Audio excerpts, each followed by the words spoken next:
Spring is in the air, and the world of fashion is already casting off its jumpers and coats in preparation for the summer. Introducing menswear offerings for summer 2018, with Dior Homme leading the charge.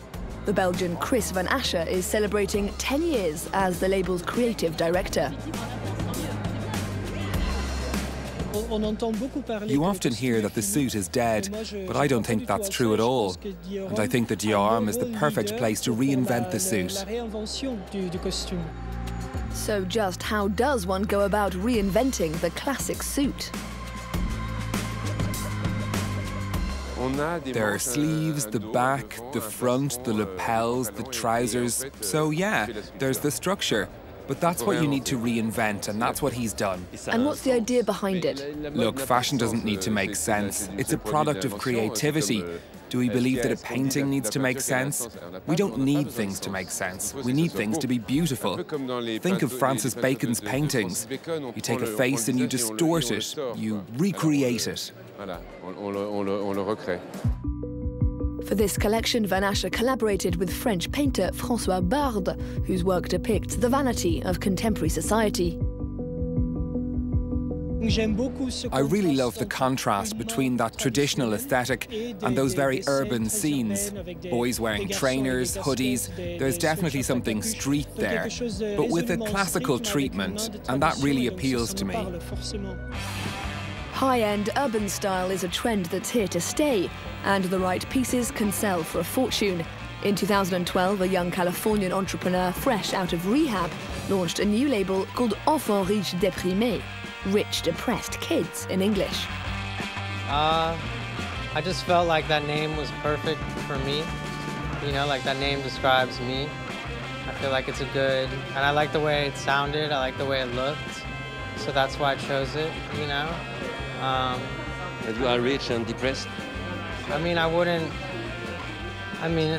don't know, it worked and I liked it.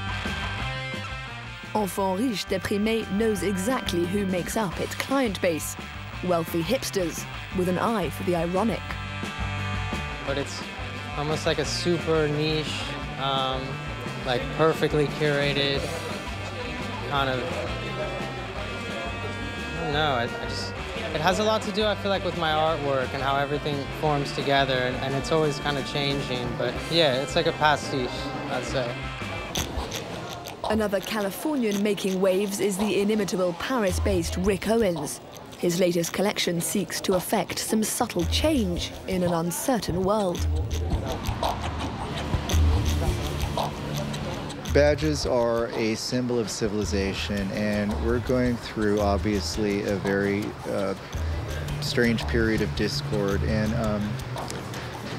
fashion, I don't think fashion can really make much of an effect with protest. So I'm not doing anything as a protest. I'm doing what I think is the most positive message: grace, self-acceptance,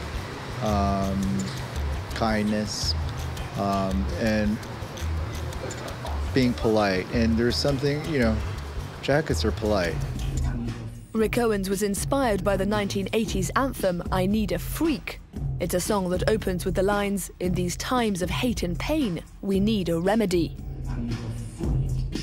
My interpretation of that is, I need invention. I need what is rare. I need inspiration. I need a surprise. I need something unusual. I need stimulation. But most of all, I need invention of what's rare. Last but never least, another American, Thom Browne. He too is using his work to address what he sees as a growing global narrow-mindedness. It's serious stuff, but a light-hearted approach. It's really looking back. When you're a baby, boys and girls wear the same clothes. And I thought, you know, then society dictates which way you go. And I thought it's a beautiful story if you choose which way you go. So it was the guys just like reminiscing on their childhood and the simplicity of their childhood. Browne plays with clothes proportions, an act of rebellion targeted at young consumers. Their generation is supposed to be showing everyone that you should be open-minded to everything and anything, and if I were to see some guy walking down the street like this, I would want to know who that person is.